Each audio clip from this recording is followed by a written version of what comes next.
Assalamualaikum warahmatullahi wabarakatuh. Nuh adalah utusan Allah dari negeri Armenia, keturunan ke-10 dari Adam. Sebelumnya, Nabi Idris pernah memimpin kaum Armenia, namun ia tidak tinggal lama bersama mereka. Setelah Nabi Idris pergi, iman penduduk Armenia mulai goyah. Awal mula hilangnya iman penduduk Armenia terjadi ketika mereka mulai gemar membuat patung. Mereka memahat patung-patung dari tokoh-tokoh masyarakat yang telah meninggal. Karena rasa sedih yang mendalam atas kepergian tokoh-tokoh yang mereka kagumi, iblis memanfaatkan keadaan ini untuk mempengaruhi cara berpikir mereka. Tak perlu sedih, kalian bisa mengenang jasa dan kebaikan mereka dengan cara membuat patung, kata iblis membisiki hati orang-orang Armenia. Akhirnya hati penduduk Armenia sama-sama tergerak untuk membuat patung. Setelah patung selesai dibuat, iblis melanjutkan godaannya, sekarang hormatilah patung-patung itu. Muliakanlah mereka. Akhirnya patung-patung itu mulai disembah dan diberi sesaji. Iblis sering masuk ke tubuh patung-patung itu dan membuatnya seolah-olah bisa mendengar permintaan dan pemujaan penduduk Armenia. Orang-orang yang datang biasanya meminta kekayaan, kesehatan, naik pangkat dan masih banyak lagi lainnya. Inilah peristiwa penyembahan patung yang pertama di dunia. Sekarang masih banyak orang yang melakukan hal itu. Banyak yang tidak sadar dirinya telah menjadi musyrik. Mereka menjadi hamba pengikut iblis, bukan hamba Allah lagi. Mengerikan, dengan menjadi hamba iblis, yang didapat pasti hanyalah petunjuk atau jalan hidup yang sesat. Di tengah keadaan seperti itulah Nabi Nuh berdakwah untuk kaum Armenia. Wahai penduduk Armenia, Allah telah mengutusku untuk mengingatkan kalian. Jangan menyembah berhala karena itu akan mendatangkan bencana di dunia dan akhirat. Sembahlah Allah, Tuhan yang satu. Demikian Nabi Nuh berdakwah dengan lemah lembut. Hai Nuh, bagaimana engkau ini? Engkau menyuruh kami meninggalkan Tuhan-Tuhan kami? Mereka itulah yang memberi kebahagiaan hidup, kekayaan, dan semua yang kami inginkan. Bantah penduduk Armenia tidak senang. Nabi Nuh dianggap terlalu mencampuri urusan pribadi mereka. Mengapa kalian menyembah patung-patung itu? Bukankah itu buatan kalian sendiri? Sabda Nabi Nuh mengingatkan. Ya, benar. Tapi selama ini nenek moyang kami telah melakukan hal yang serupa. Kami tak mau meninggalkan tradisi nenek moyang, kata orang-orang Armenia. Ingatlah kaumku, Allah adalah pencipta segalanya. Dia menciptakan manusia, alam semesta, hewan-hewan, dan tanaman, sabda Nabi Nuh lagi. Sedangkan Tuhan-Tuhan kalian itu ada setelah alam dan seisinya tercipta. Benar bukan? Hai, Nuh, jangan nasihati kami lagi, teriak salah seorang dari mereka. Kami tahu yang terbaik untuk kehidupan kami, teriak yang lain. Nuh memang gila, ia bicara semaunya sendiri, seru yang lain lagi. Nabi Nuh sedih melihat kaumnya sesat. Dengan sabar dan ikhlas ia berusaha menasihati kaumnya lagi. Wahai kaumku, aku telah dijadikan Allah sebagai nabi dan rasul untuk memberitahukan bahwa Dia akan menyiksa hamba-hambanya yang durhaka dengan api neraka di akhirat kelak. Dan Allah akan menyediakan surga kepada hamba-hambanya yang beriman. Ketahuilah, menyembah berhala merupakan perbuatan musyrik yang amat dimurkai Allah, nasihat Nabi Nuh. Ha, dasar orang gila, teriak sejumlah orang Armenia. Tiba-tiba yang lain menyerang Nabi Nuh. Mereka memukuli Nabi Nuh sampai beliau pingsan. Tak ada seorang pun dari kaum Armenia yang menolong.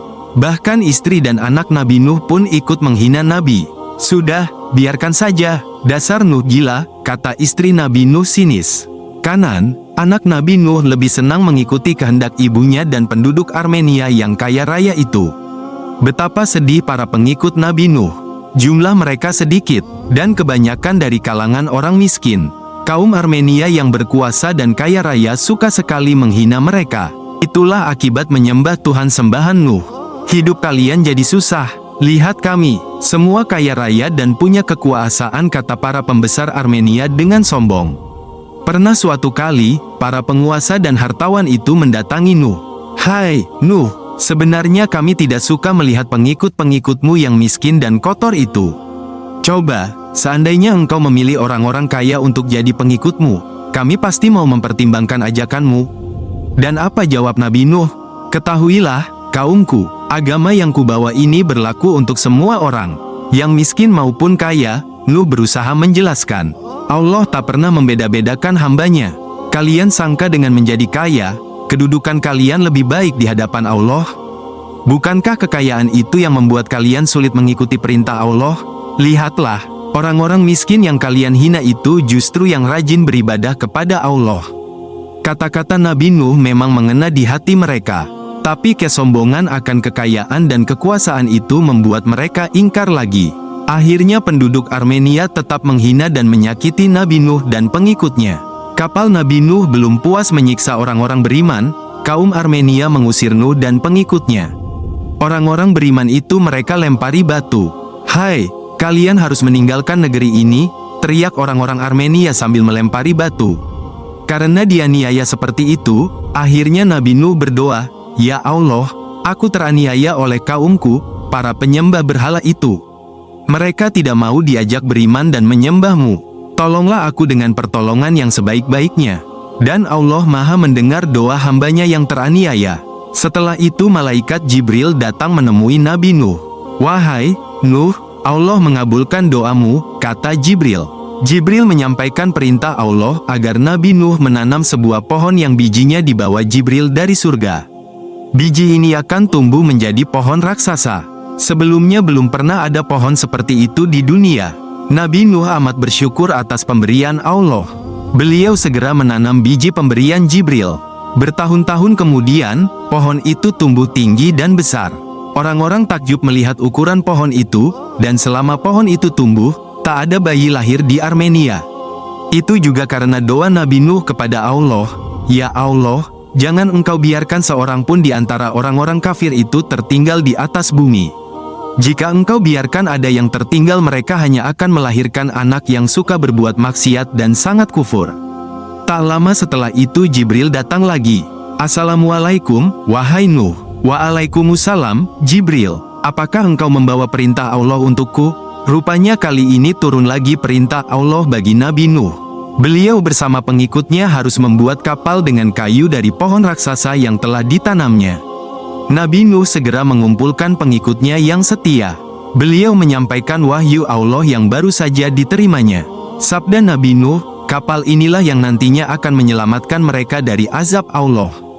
"Bagaimana cara membuat kapal? Bentuknya saja kami belum pernah tahu," kata pengikut Nabi Nuh cemas. "Tenanglah, Allah akan memberikan petunjuknya kepada kita," sabda Nabi Nuh. Setelah itu, Nabi Nuh dan para pengikutnya bekerja keras membuat kapal. Mula-mula mereka menebang pohon raksasa itu lalu membuat bila-bila papan untuk dinding dan lantai kapal.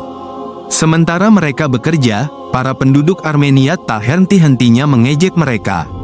"Hei, lihat, orang-orang dungu itu sedang membuat apa?" teriak seorang Armenia dengan nada menghina. "Ha, ha, ha, katanya membuat kapal," sambung yang lain. "Membuat kapal? Di sini tidak ada laut. Sungai pun tak ada. Aneh sekali, kan?" kata yang lain lagi. Nabi Nuh berusaha membalas ejekan mereka. "Sekarang kalian menghina kami. Tunggulah saatnya nanti, kamilah yang akan mengejek kalian. Siksaan Allah akan segera tiba." Walau diingatkan akan siksa Allah, penduduk Armenia bukannya takut. Tingkah laku mereka semakin menjadi-jadi. "Hai, Nuh, datangkanlah kepada kami azab yang engkau sebutkan itu."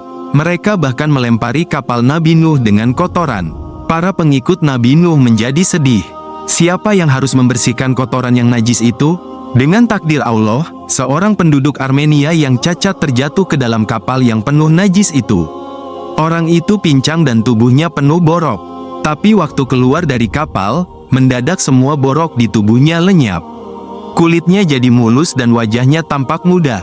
Kakinya yang cacat pun bisa dipakai berjalan dengan normal. Penduduk Armenia gempar. Mereka mendengar peristiwa ajaib itu. Kotoran di dalam kapal bisa menyembuhkan penyakit. Akhirnya mereka beramai-ramai menyerbu kapal Nabi Nuh. Mereka masuk ke dalamnya, berkubang dan meluluri badan dengan kotoran yang mereka buang sendiri ke kapal itu. Dalam sekejap kapal Nabi Nuh bersih lagi. Nabi Nuh dan pengikutnya tertawa melihat tingkah laku orang-orang Armenia itu. Orang-orang jahat itu menyembuhkan penyakitnya dengan barang najis. Hal ini tak akan dilakukan oleh orang-orang yang beriman. Manusia beriman hanya akan berobat dengan barang-barang yang baik. Nuh dan pengikutnya tak lupa memanjatkan rasa syukur yang dalam atas mukjizat Allah itu. Begitu kapal sudah bersih, Allah memerintahkan Nabi Nuh mengumpulkan seluruh pengikutnya. Mereka juga diperintahkan membawa semua jenis binatang masing-masing sepasang. Selain itu mereka juga membawa bekal makanan lengkap. Ayo, cepat naik ke kapal. Semuanya naik, azab Allah akan segera tiba. Demikian Nabi Nuh memberitahu pengikutnya. Semua orang bergegas naik ke kapal. Sementara itu penduduk Armenia terus menyebut Nuh gila. Lihat, lihat, mereka naik kapal. Mau berlayar kemana di padang luas seperti ini? Ha! Teriak orang-orang Armenia sambil tertawa keras. Mereka tidak sadar bahwa langit mendadak gelap. Awan hitam bergulung-gulung di langit, angin bertiup kencang menderu-deru dan petir menggelegar. Seram sekali. Tak lama kemudian hujan lebat turun. Dari tanah bermunculan mata air yang dengan deras memancarkan air. Dalam sekejap air menggenangi bumi dan terus naik ke segala penjuru. Penduduk Armenia kaget melihat peristiwa itu. Dengan panik dan ketakutan mereka berlarian ke sana kemari untuk menyelamatkan diri dan harta bendanya. Tolong, ada banjir. Tolong, tolong, di mana-mana terdengar jeritan panik orang Armenia. Sementara itu, di atas kapal, Nabi Nuh dan para pengikutnya menadahkan tangan pada Allah. Semua berzikir dan bertasbih memuji kebesaran Allah. Mereka amat bersyukur karena dengan petunjuknya mereka bisa menjadi orang beriman dan diselamatkan dari azabnya. Kapal Nabi Nuh mulai bergerak karena air semakin tinggi. Seisi kapal berdoa bersama, dengan nama Allah di waktu berangkat dan berlabuhnya. Sungguh, Tuhanku benar-benar Maha Pengampun lagi Maha Penyayang. Setelah itu kapal Nabi Nuh meluncur dengan tenang di tengah banjir besar yang melanda negeri Armenia. Doa Nabi Nuh di atas kapal itu sampai sekarang masih selalu diucapkan setiap muslim naik kendaraan. Doa yang diucapkan Nabi memang mempunyai kekuatan luar biasa. Allah selalu mengabulkan doa para nabi. Oleh karena itu setiap muslim diharuskan meniru cara Nabi berdoa. Hujan deras terus mengucur dari langit.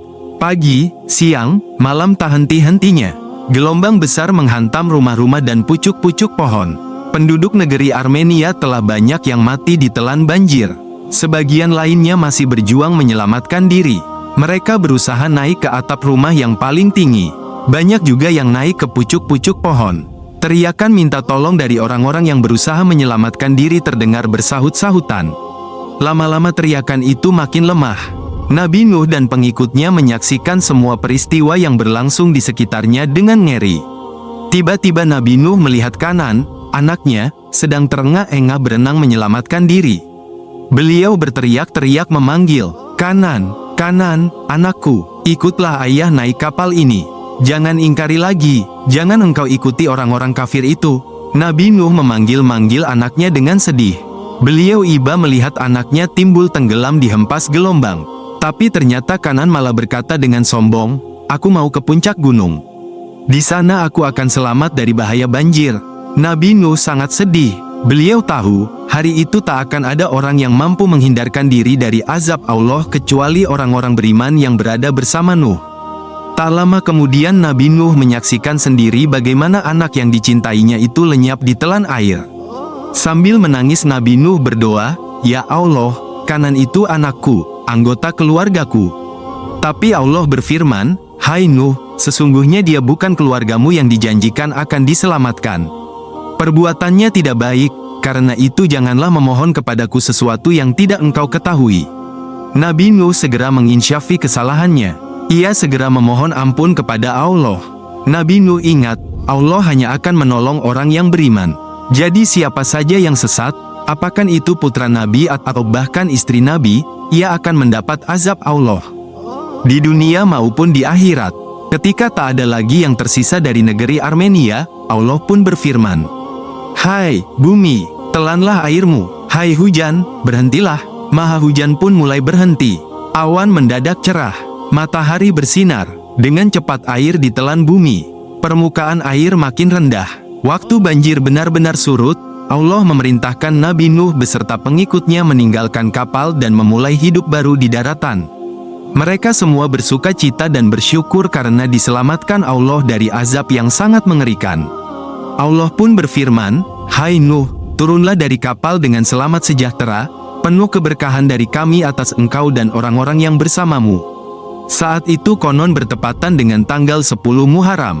Mereka mengadakan syukuran, memasak hidangan lezat untuk dinikmati bersama. Tak Tak lama setelah itu Nabi Nuh dan para pengikutnya mulai membangun perkampungan baru. Mereka hidup senang dan tenteram karena semua orang beriman kepada Allah. Setelah itu lahirlah anak-anak yang saleh dan patuh kepada peraturan Allah dan orang tuanya. Tahun demi tahun pengikut Nabi Nuh bertambah dengan cepat. Banyak dari mereka yang merantau meninggalkan tempat itu. Anak-anak Nabi Nuh sendiri ada yang pindah ke tempat yang sekarang menjadi daratan Afrika dan Eropa. Mereka menempati benua itu dan menurunkan anak cucu di sana. Nabi Nuh berdakwah kepada kaumnya selama 950 tahun. Dari peristiwa banjir besar pada zaman Nabi Nuh ini kita bisa mengambil hikmah bahwa Allah hanya akan menyelamatkan orang-orang yang beriman. Manusia kufur dan takabur pasti akan mendapat azab Allah, baik di dunia maupun di akhirat. Assalamualaikum warahmatullahi wabarakatuh.